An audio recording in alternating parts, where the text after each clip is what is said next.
He preparado esta charla con la intención de dar algunas luces terapéuticas y de optimismo. Parto señalando que esta no será una charla sobre física, ciencia que usaré de manera metafórica, aplicada a problemas que nos afectan y que se rigen por los mismos principios. Es por ello que revisaré algunos conceptos sobre equilibrio, estabilidad y relaciones causa-efecto. Partamos con equilibrio y estabilidad. Imaginemos una bolita que está puesta en equilibrio en una cierta superficie. Si esta superficie es cóncava y ponemos la bolita en la base de esta concavidad y la retiramos de la posición de equilibrio y la soltamos, lentamente empieza a oscilar hasta que finalmente se detiene en su punto inferior. Decimos en esta forma que en esta concavidad se logra un equilibrio estable. Y también este mismo fenómeno lo denominamos resiliencia. Es decir, no importa lo que hagamos con la bolita, siempre va a retornar resilientemente a la posición original.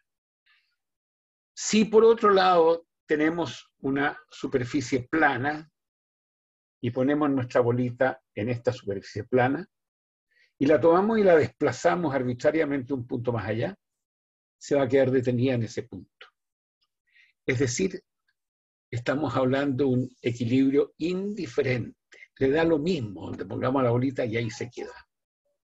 Pero esto no es deseable en muchos de los casos porque estamos alterando la forma en que se produce el equilibrio. Es decir, estamos desordenando el espacio y el mundo, porque la posición original de la bolita no es la misma que logramos cuando la desplazamos. Puede provocar, de hecho, una pérdida de funcionalidad. Es decir, las cosas funcionan si están en una cierta posición y no en otra.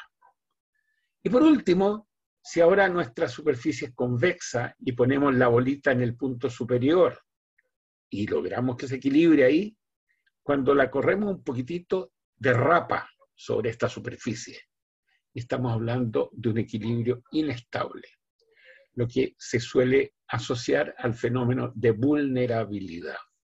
Cuando las cosas están en posición inestable, decimos que son vulnerables a cualquier cambio geométrico que provoquemos.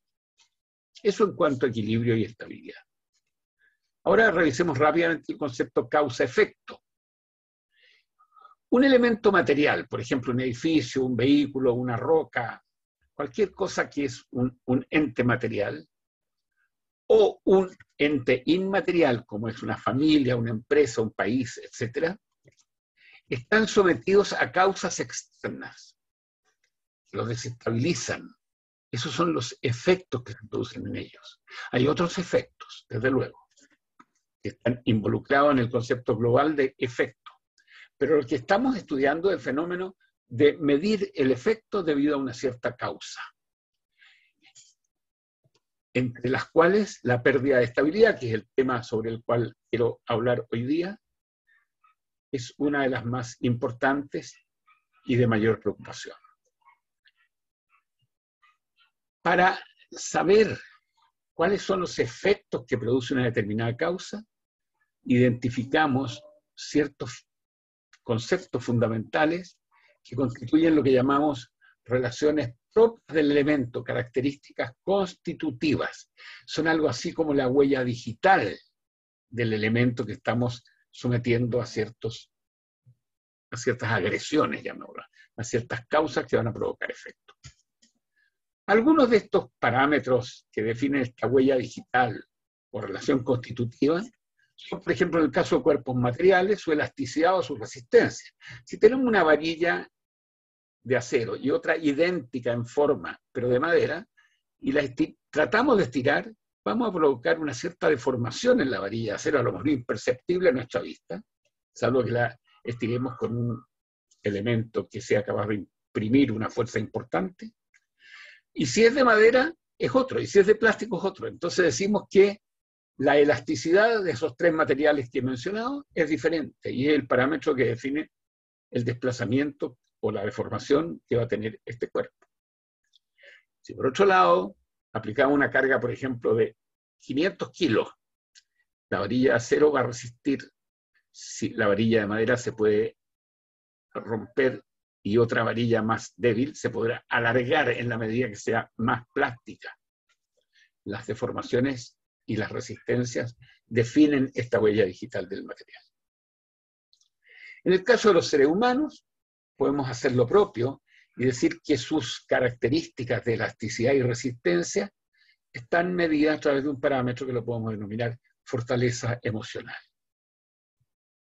En el caso de las empresas o los países, podremos hablar de prestigio y de solvencia, porque también aplica a los seres humanos y a las empresas, por supuesto. Una empresa que no tiene recursos en un momento dado, pero tiene prestigio, puede conseguir apoyo financiero para llevar adelante sus proyectos. Entonces, algunas causas son desastres naturales como terremotos, inundaciones, cambio climático, que lo estamos viendo todos los días en nuestra televisión. En relación a las personas, las tragedias familiares, los accidentes.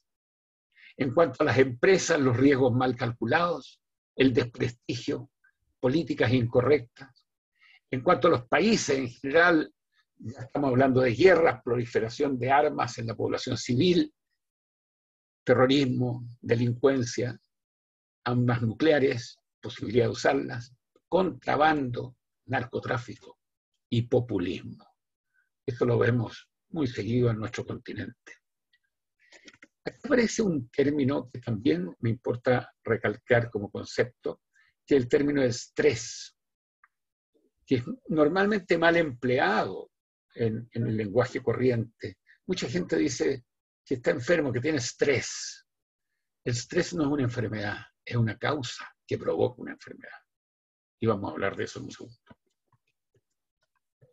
Algunos efectos de estas cosas son las deformaciones estructurales que producen daño.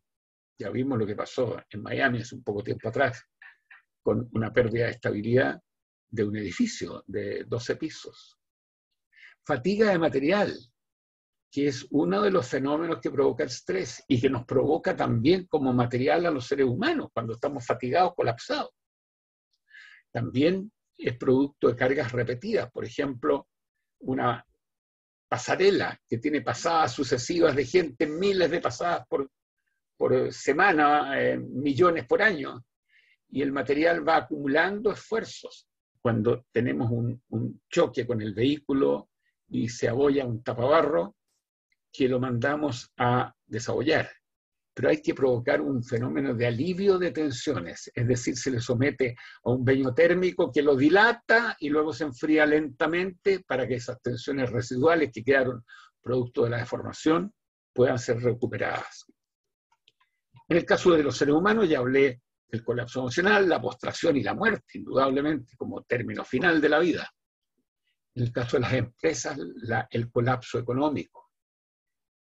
En el caso del medio ambiente, la pérdida del fijador del nitrógeno. El nitrógeno ocupa el 80% del volumen atmosférico. Nuestra atmósfera tiene un 80% de nitrógeno, un 19% de oxígeno y un 1% de gases en general. El problema del nitrógeno es que es muy volátil. Y fijar el nitrógeno es una tarea sumamente compleja y en la naturaleza se da, pero en la atmósfera. La pérdida del nitrógeno origina muchas cosas, entre otras, por ejemplo, la aparición de los agujeros en la capa de ozono, con lo cual perdemos la filtración de los rayos ultravioleta.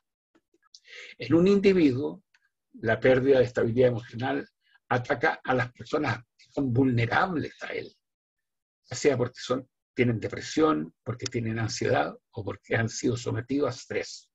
En la estabilidad emocional intervienen dos factores que son diferentes, muchas veces los confundimos cuando hablamos de ellos: el temperamento y la personalidad.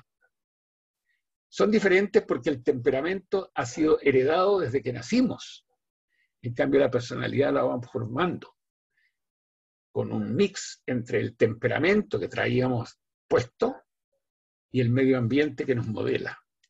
Es por ello que el temperamento no se cambia, la persona tiene un temperamento, pero la personalidad puede experimentar variaciones o upgrade, que es producto de la del sometimiento de su persona a experiencias y a aprendizajes, los cuales son indispensables en la vida. La estabilidad financiera se refiere a la resistencia del sistema financiero frente a causas perturbadoras que intentan provocar su desequilibrio.